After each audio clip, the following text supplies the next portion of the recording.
这韭菜，然后牛筋，还放了虾，咕嘟咕嘟，感觉上来就可能在更变香了。这个韭菜、牛筋给它裹一起，它里面是这个包菜加这个八爪鱼。哇，你们一定要试一下这个辣炒八爪鱼配这个炸酱面。Hello， 各位，我是 D 仔。关注我的小伙伴知道，我拍过很多异域料理，像中东的、东南亚的、摩洛哥的、印度的。那今天我们来吃一家朝鲜族料理，看上去感觉挺不错的，就在我身后。九玉亲骨，亲骨不就是那个朋友的意思吗？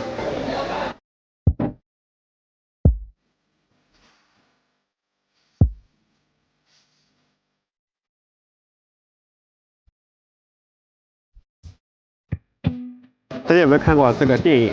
看过这个电影的，打个有颜色的1，好吧？这什么豆子啊？先简简单单上了5个小菜，这应该是可以续的。这个不知道什么东西啊？这是沙拉奶酪这种通心粉，这还挺好吃的。你吃一下这个。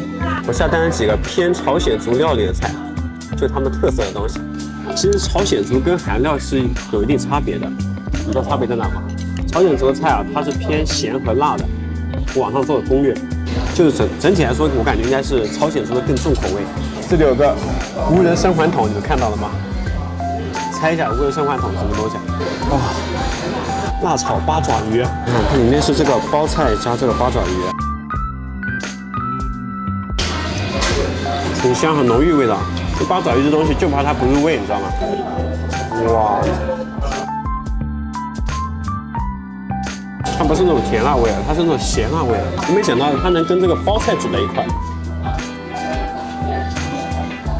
它那个包菜也没有炒过头，还是属于那种脆生的。喜欢重口味的，我觉得这个非常合适。点了一份炸酱面，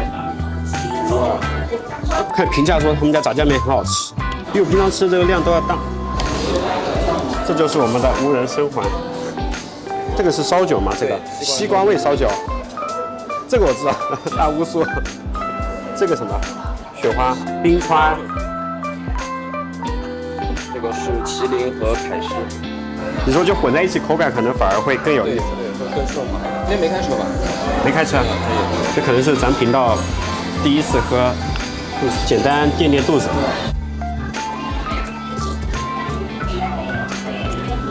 回的炸酱面里面去加点这种辣炒八爪鱼。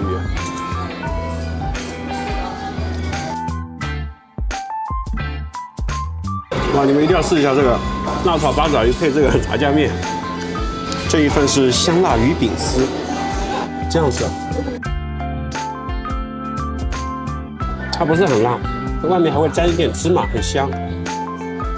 我第一次吃这种鱼饼丝啊，这当小吃简直绝了，好吃吧？很干香，很耐嚼，然后嚼着嚼着这股香味很浓郁。下酒菜。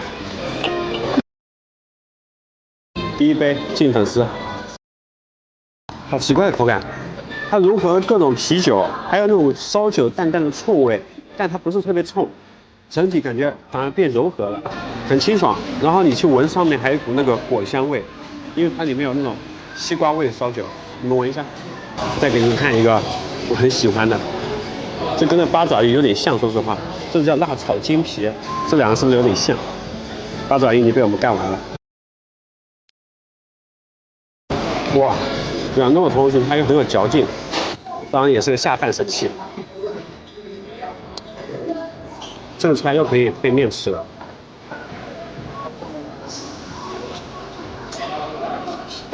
配上一个生洋葱，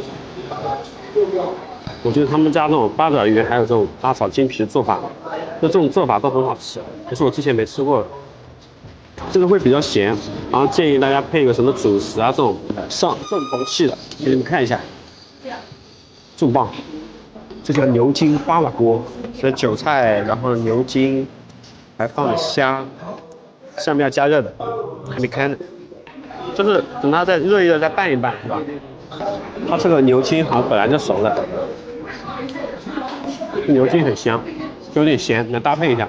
这个韭菜、牛筋。给它裹一起，加个土豆，加个泡菜，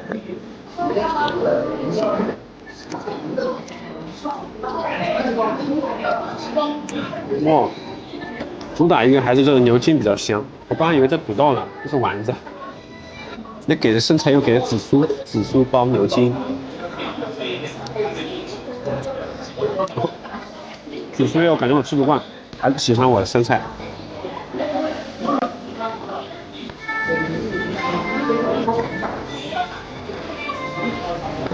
我这边好像有点变红了。他说这个是5个人的量，我们有点自不量力了。咕嘟咕嘟感觉上来这个变香了。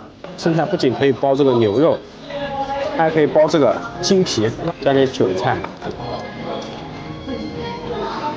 总结一下，我觉得这家店你来个大概3、4个人、4、5个人，然后就可以点个这种小酒啊，然后点这种偏朝鲜族的料理。我推荐大家吃这种朝鲜族的料理，因为韩料大家估计吃的也挺多的，给大家推荐一下。我觉得那个辣炒八爪鱼，还有那个辣炒筋皮，还有这个好像叫什么鱼饼丝，这个也很好吃。然后更多的话，可能是要人多一点，上脸就不能再录了。